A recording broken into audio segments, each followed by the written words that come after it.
El Evangelio de Juan registra un detalle que ninguno de los otros evangelistas mencionó, y es un detalle que cambia por completo nuestra comprensión de lo sucedido aquella noche.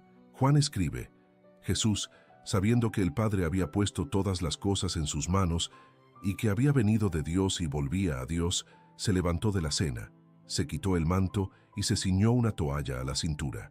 Luego echó agua en una palangana y comenzó a lavar los pies de sus discípulos. Presta atención a lo que hizo Juan. Antes de describir el gesto, describió lo que Jesús sabía. Sabía que tenía todo el poder. Sabía que venía de Dios. Sabía que volvería a Dios. Y con este conocimiento pleno y absoluto, sin ninguna duda sobre quién era, Jesús se puso de pie, se quitó el manto y se arrodilló en el suelo. El hombre que sabía que tenía el universo en sus manos, usó esas manos para lavar los pies polvorientos de los pescadores. No ordenó a nadie que lo hiciera.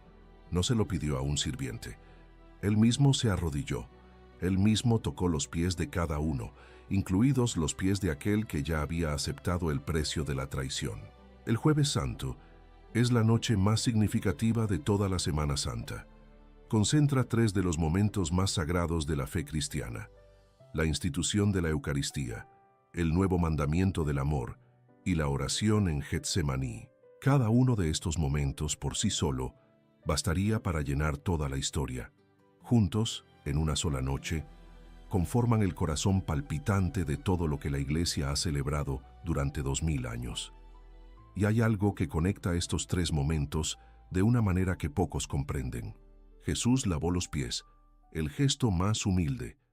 Luego partió el pan y dijo: «Este es mi cuerpo», el misterio más elevado. Y en el huerto se arrodilló y le dijo al Padre: «No se haga mi voluntad, sino la tuya», la entrega más completa. De la tierra al cielo, del paño al cáliz, de la pila al huerto, todo en una sola noche. La noche más larga de la historia.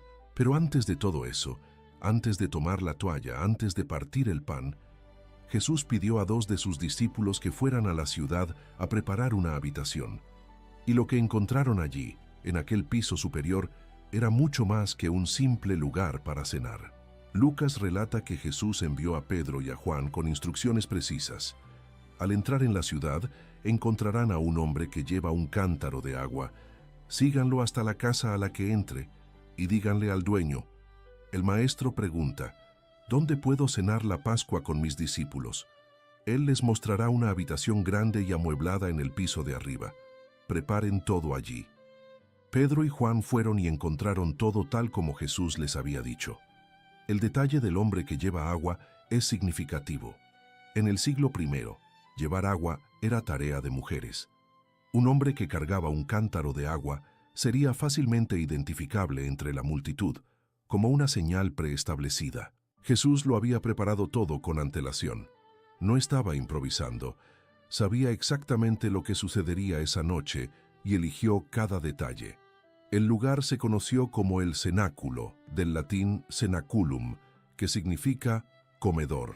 La tradición cristiana, al menos desde el siglo IV, identifica este lugar en el monte Sión, en la parte alta de Jerusalén. Eusebio de Cesarea, considerado el padre de la historia eclesiástica, relata que una comunidad judeocristiana se reunía allí desde los primeros años después de la resurrección y que el edificio parece haber sobrevivido a la destrucción de Jerusalén en el año 70. El peregrino de Burdeos, que visitó Jerusalén en el año 333, ya había identificado el sitio. Las excavaciones arqueológicas realizadas bajo el edificio actual hallaron fragmentos de una antigua construcción con inscripciones en griego, incluyendo una que se interpretó como el nombre de Jesús. La sinagoga encontrada allí tenía una característica única y extraordinaria entre todas las sinagogas de la época. El nicho de la Torá no apuntaba al templo, como era obligatorio en todas las demás sinagogas, sino al Gólgota, el lugar de la crucifixión. Esto sugiere firmemente que quienes se reunían allí ya reconocían a Jesús, y no al templo como el centro de su fe. La custodia de Tierra Santa, la orden franciscana que ha custodiado los lugares santos desde el siglo XIV, adquirió el cenáculo en 1335 y mantuvo su custodia durante siglos, hasta que los otomanos lo convirtieron en mezquita en el siglo XVI. Aún hoy, en el interior de la sala, se puede ver la columna medieval con el relieve de pelícanos alimentando a sus crías con su propia sangre, un antiguo símbolo cristiano del sacrificio de Cristo en la Eucaristía. Fue en esta habitación donde Jesús celebró la Pascua con sus discípulos. La Pascua judía o Pesaj era la fiesta más sagrada del calendario israelita. Conmemoraba la liberación de Egipto, cuando Dios ordenó a cada familia sacrificar un cordero y marcar los dinteles de sus puertas con su sangre, para que el ángel de la muerte pasara de largo. La cena de Pascua incluía cordero asado, pan sin levadura, hierbas amargas untadas en una pasta hecha de frutas y nueces llamada charoset, y 4 copas de vino, cada una con su propio significado litúrgico. El niño más pequeño de la familia hacía la pregunta ritual: ¿por qué esta noche es diferente de todas las demás noches? Y el padre respondía contando la historia del Éxodo. Jesús siguió el ritual, comió el cordero, bebió de las copas, cantó los salmos del Hallel con sus discípulos, como todas las familias judías aquella noche en Jerusalén. Cientos de miles de peregrinos celebraron la misma comida a la misma hora, en casas, patios y terrazas. Toda la ciudad olía a cordero asado y hierbas amargas. Pero en medio de la comida, en aquella habitación en particular, sucedió algo que nunca había ocurrido en ninguna Pascua en la historia de Israel. Jesús se desvió del guión. Tomó el pan sin levadura, el mismo pan que simbolizaba la prisa de la huida de Egipto, el pan de la pobreza, el pan que no tuvo tiempo de levar, y pronunció palabras que nadie allí había oído jamás. Este es mi cuerpo, que es entregado por vosotros. Haced esto en memoria mía. Luego tomó la copa, probablemente la tercera copa del ritual conocida como la Copa de la Redención, que celebraba la liberación de Israel de la esclavitud, y dijo: esta copa es el nuevo pacto en mi sangre, que es derramada por vosotros. La antigua Pascua celebraba la liberación de un pueblo. La nueva Pascua, inaugurada en aquella mesa, celebraría la liberación de toda la humanidad. El antiguo cordero fue sacrificado para que el ángel pudiera pasar de largo. El nuevo cordero se ofreció a sí mismo para que el pecado y la muerte pudieran pasar de largo, para siempre. Los discípulos debieron permanecer en silencio. Era imposible que comprendieran la magnitud de lo que ocurría en aquel momento. Pero la Iglesia, 2000 años después, reconoce en esas palabras la institución de la Eucaristía, el sacramento que Santo Tomás de Aquino llamó el más excelente de todos los sacramentos, porque contiene no solo la gracia, sino a Cristo mismo, cuerpo, sangre, alma y divinidad. El Concilio de Trento enseñó que en la Eucaristía, Jesús nos dejó un memorial permanente de su pasión, y que cada vez que se celebra la misa, se consuma la obra de nuestra redención. Cada misa celebrada en cualquier iglesia del mundo, en cualquier idioma, en cualquier siglo, nace de aquel momento en el cenáculo. Aquella habitación prestada en el Monte Sión se convirtió en la primera iglesia de la historia. Mientras se partía el pan y se servía el vino, Juan, el discípulo más joven, estaba recostado junto a Jesús, tan cerca que el Evangelio dice que estaba en el regazo de Jesús. Esta cercanía no fue casualidad. Juan vio lo que nadie más vio, oyó lo que nadie más oyó, sintió los latidos del corazón de Jesús mientras pronunciaba las palabras que cambiarían la historia. Y fue Juan, décadas después, quien registró los detalles más íntimos de aquella noche. John no empieza por el pan, empieza por el suelo, por el recipiente con agua, por la toalla, por el gesto que dejó a Peter tan impactado que protestó. Jesús se levantó de la mesa, se quitó la túnica, se vistió de sirviente, se ciñó una toalla a la cintura y se arrodilló. En la cultura judía del siglo I, lavar los pies de otra persona era la tarea más humillante imaginable. No era tarea de discípulos, ni de niños, ni de mujeres libres. Era tarea de esclavos. El Talmud relata que un discípulo judío podía hacer casi cualquier cosa por su maestro, excepto lavarle los pies, porque ese gesto se consideraba demasiado humillante incluso para un estudiante. Y Jesús, el Maestro, hizo precisamente eso. Pedro no podía aceptarlo. «Señor, ¿vas a lavarme los pies? ¿Vas a lavarme?» Jesús le respondió: «Si no te lavo, no tienes parte conmigo». Pedro, impulsivo como siempre, fue de un extremo al otro. «Entonces, Señor, no solo mis pies, sino también mis manos y mi cabeza». Jesús lo corrigió con ternura. Quien se haya bañado solo necesita lavarse los pies. Después de lavar los pies de todos, incluyendo los de Judas, Jesús volvió a la mesa y les dijo: «¿Entienden lo que he hecho por ustedes? Ustedes me llaman Maestro y Señor, y con razón, porque lo soy. Ahora que yo, su Señor y Maestro, les he lavado los pies, también ustedes deben lavarse los pies unos a otros.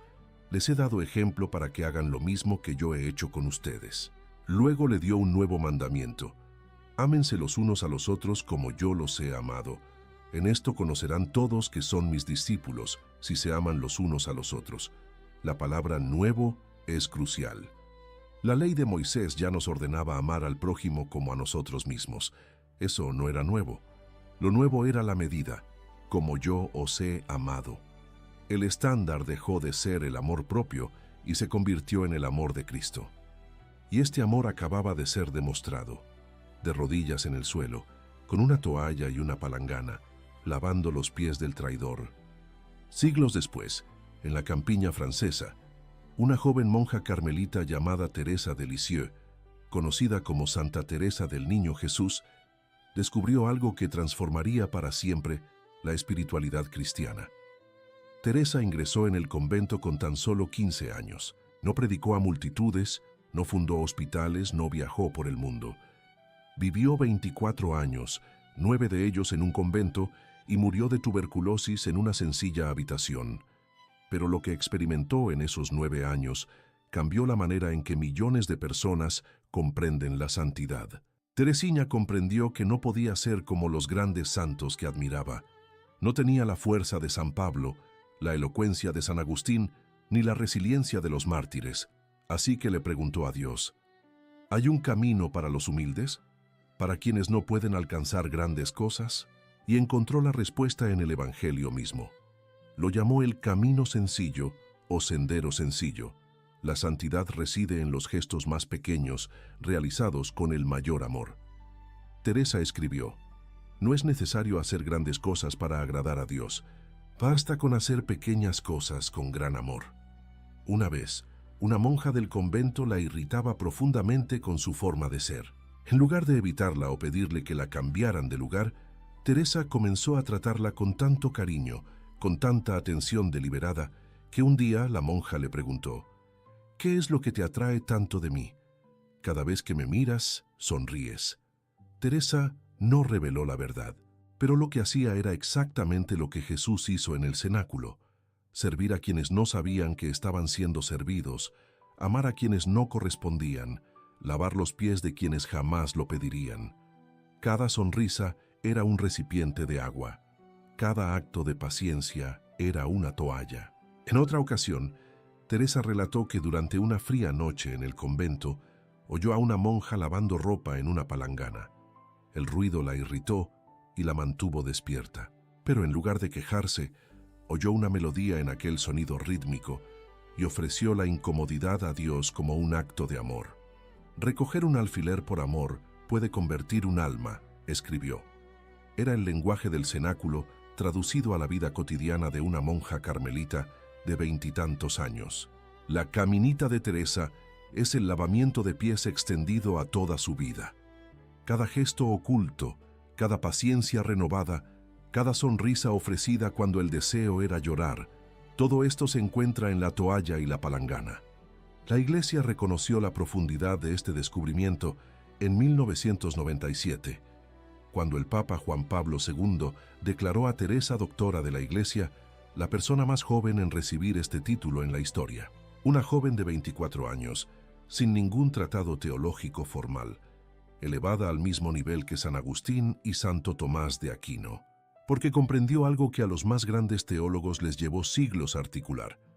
La santidad no reside en la magnitud del gesto, sino en el amor con que se realiza.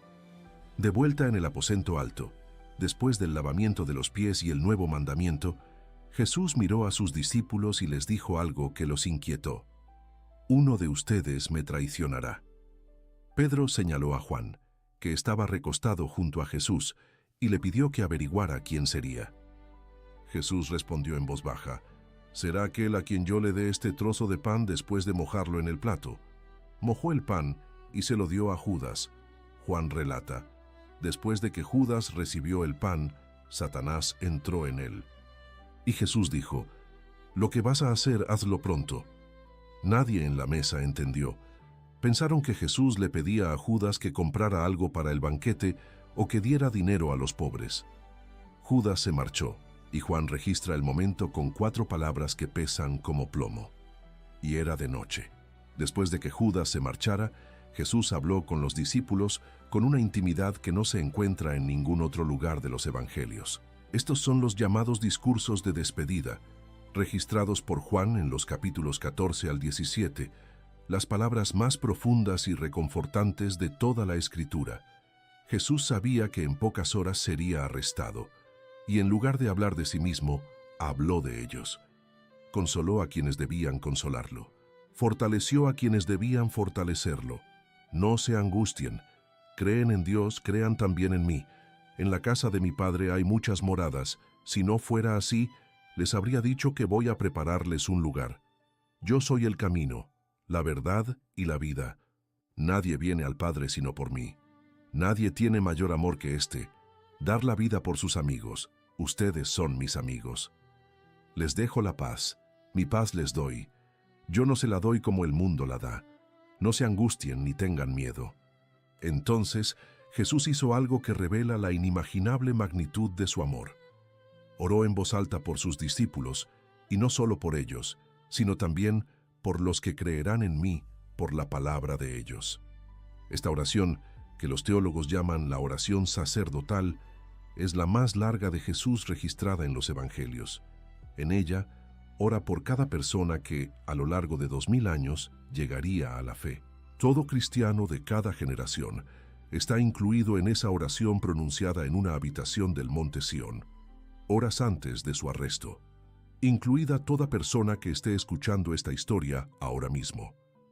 Tras la oración, cantaron un himno, probablemente los últimos salmos del Hallel, que concluyen la cena de Pascua.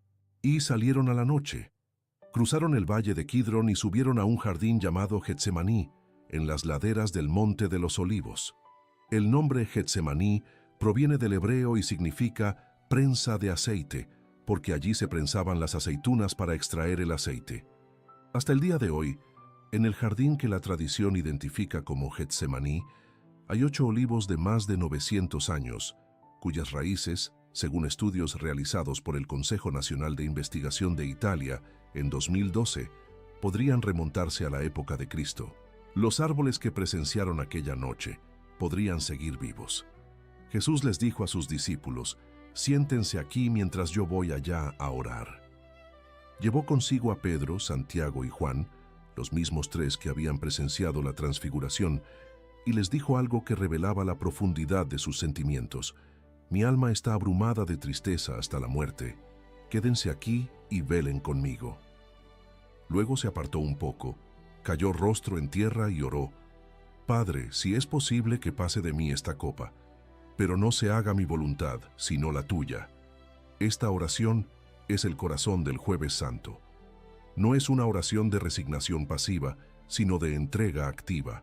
Jesús no dijo «no importa», sino «preferiría que hubiera otro camino, pero acepto el vuestro».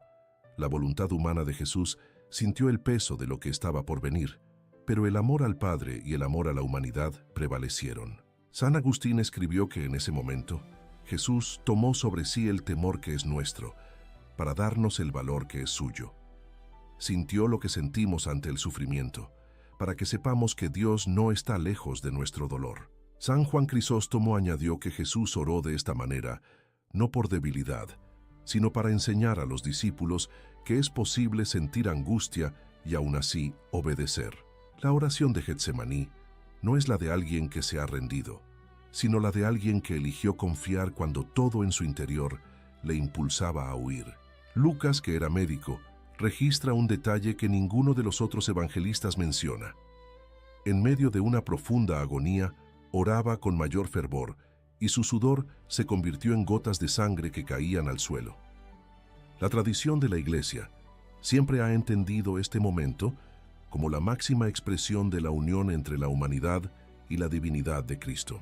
El Catecismo de la Iglesia Católica enseña que en Getsemaní, Jesús tomó sobre sí los pecados de todos los hombres y ofreció su voluntad humana al Padre en perfecta obediencia.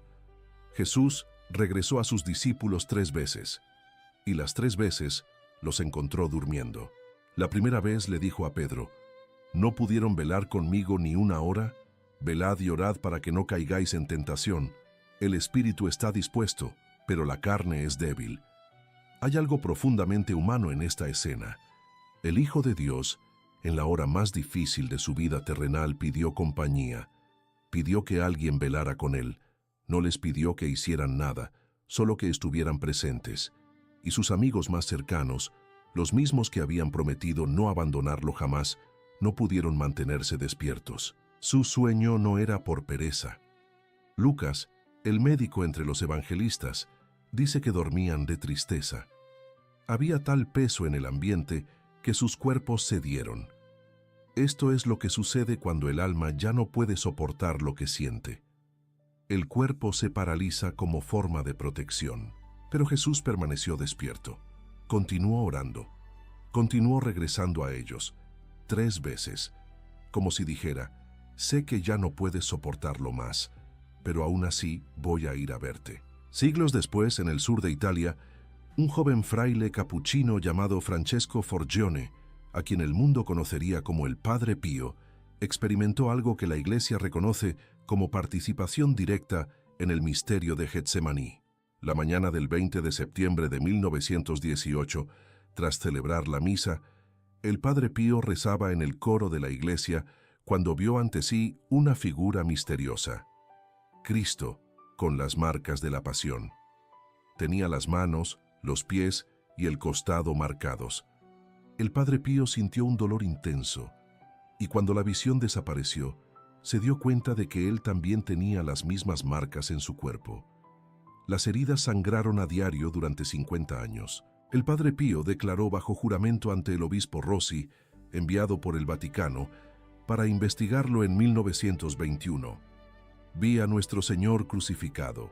Lamentó la ingratitud de los hombres, especialmente de los consagrados a Él. Me invitó a unirme a su pasión. El Padre Pío no pidió los estigmas. De hecho, le pidió a Dios que los eliminara. Le escribió a su director espiritual: que Él me quite los signos visibles, pero no el dolor. Quería sufrir en silencio, como Jesús en Getsemaní. Quería llevar la carga sin que nadie lo viera. Cada misa que celebraba el Padre Pío duraba horas, no por la lentitud del ritual, sino porque revivía interiormente lo sucedido aquella noche en el cenáculo y en Getsemaní. Los fieles que asistían contaban que lloraba durante la consagración, el momento en que el sacerdote repetía las palabras de Jesús: este es mi cuerpo, esta es mi sangre. Sus manos heridas sostenían la hostia con una reverencia que hacía casi insoportable el silencio de la iglesia. Para el Padre Pío, la misa no era un recuerdo de algo ocurrido 2000 años atrás. Era una presencia viva del mismo misterio. Una vez dijo: sería más fácil para la tierra existir sin el sol que sin la Santa Misa. Esta afirmación no era una exageración devocional. Era la convicción de alguien que sentía, en su propio cuerpo, que el sacrificio del cenáculo y del Gólgota seguía ocurriendo en cada altar. El misterio de la Eucaristía, instituido aquel jueves en el Monte Sión, permaneció vivo y presente en las manos de un fraile capuchino en el sur de Italia, 20 siglos después. Cuando el Padre Pío falleció en 1968, los médicos que examinaron su cuerpo descubrieron algo que la ciencia no podía explicar. Las heridas que habían sangrado durante 50 años habían desaparecido por completo. No había cicatrices, no había marcas. La piel estaba limpia como si nunca hubiera sido herida. Juan Pablo II quien había visitado al Padre Pío cuando aún era un joven sacerdote polaco, lo canonizó en 2002. De vuelta en Getsemaní, mientras Jesús oraba por tercera vez, aparecieron antorchas en la oscuridad. Judas llegó con un grupo de guardias enviados por los sacerdotes. Se acercó a Jesús y lo saludó con un beso. «Amigo», le dijo Jesús, «es por esto que has venido». La palabra amigo es devastadora. Incluso en ese momento, Jesús no llamó traidor a Judas, lo llamó amigo. Pedro reaccionó impulsivamente. Desenvainó su espada e hirió al siervo del sumo sacerdote. Jesús lo detuvo de inmediato, sanó al siervo con un toque y pronunció una frase que resume toda su misión. «Guarda tu espada. Todos los que viven por la espada morirán». ¿Acaso piensas que no puedo invocar a mi Padre y que Él no pondrá enseguida a mi disposición más de 12 legiones de ángeles? Jesús tenía el poder de escapar. Decidió no usarlo, porque la copa que le había pedido al Padre que apartara era también la copa que había ofrecido a los discípulos en el cenáculo, la copa de la nueva alianza en su sangre. Se llevaron a Jesús, y todos huyeron. El Evangelio de Marcos relata un detalle misterioso. Un joven que seguía a Jesús, vestido solo con una sábana de lino, fue apresado por los guardias. Escapó, dejando la sábana en sus manos, y huyó en la oscuridad. Muchos estudiosos creen que este joven era el propio Marcos, el autor del Evangelio, dejando constancia de su presencia aquella noche como una discreta señal. Cuando amaneciera en Jerusalén al día siguiente, Jesús ya estaría de pie ante sus acusadores. Pero esa es una historia para el viernes. El Jueves Santo es la noche en que Dios se arrodilló. El Creador lavó los pies de su creación, el inocente se entregó en manos de los culpables, el Todopoderoso optó por no usar su poder, y lo más extraordinario, hizo todo esto a sabiendas, sabiendo quién lo traicionaría, quién lo negaría, quién huiría. Lavó los pies de Judas sabiendo del beso, miró a Pedro sabiendo de las 3 negaciones, sirvió la comida sabiendo que en unas horas estaría solo en el huerto, postrado en tierra, pidiéndole al Padre otro camino. Santa Teresa comprendió algo de aquella noche que la mayoría desconoce. Escribió que deseaba ser amor en el corazón de la Iglesia. No poder, no sabiduría, no milagros, amor.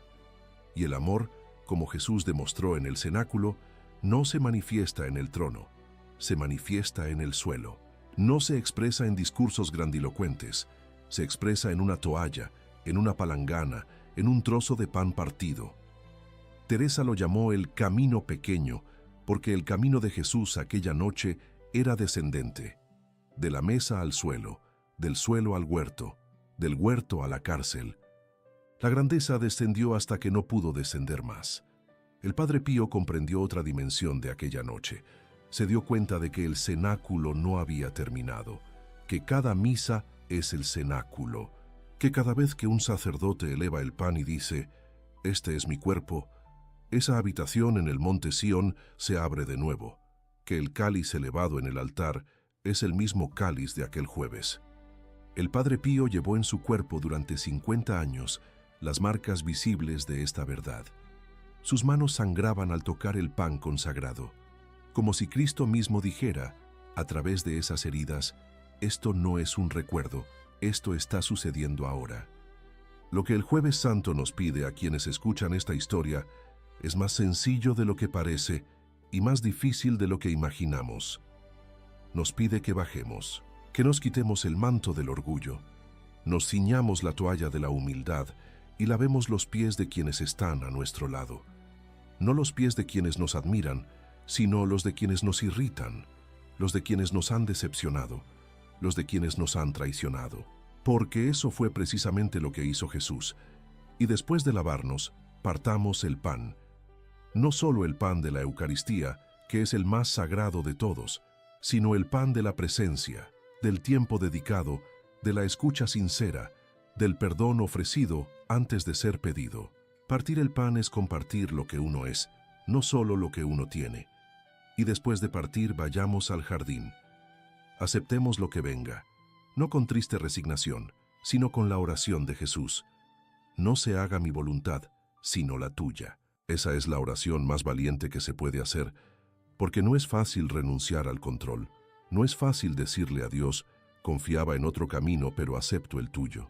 Teresa lo hizo en una habitación de convento, muriendo de tuberculosis a los 24 años, ofreciendo cada gesto de dolor como una oración silenciosa. Cuando le preguntaron si tenía miedo a morir, respondió, no muero, entro en la vida. El Padre Pío lo hizo durante 50 años con las manos ensangrentadas, celebrando la misa, como si cada día fuera Jueves Santo, repitiendo las palabras de Jesús sobre el pan y el vino, con lágrimas en los ojos y sangre en las manos. Cuando murió, las heridas desaparecieron sin dejar cicatriz, como si ese cuerpo hubiera cumplido su misión y pudiera finalmente descansar. Y Jesús lo hizo en Getsemaní, con el rostro en tierra, encomendando al Padre la decisión más difícil de la eternidad. 3 personas, 3 siglos diferentes, el mismo misterio, la entrega total. A la mañana siguiente, viernes, Jesús será llevado ante Pilato. El camino que comenzó de rodillas lavando los pies en el cenáculo llegará a su destino final. Pero lo que sucede el viernes solo tiene sentido por lo que sucedió el jueves. La cruz sin la última cena es solo sufrimiento. La última cena sin la cruz es solo una comida.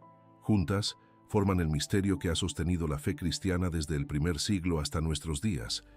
Dios amó tanto al mundo que se entregó por él. Primero de rodillas, luego con los brazos abiertos. Esta es la historia del día más sagrado de la Semana Santa.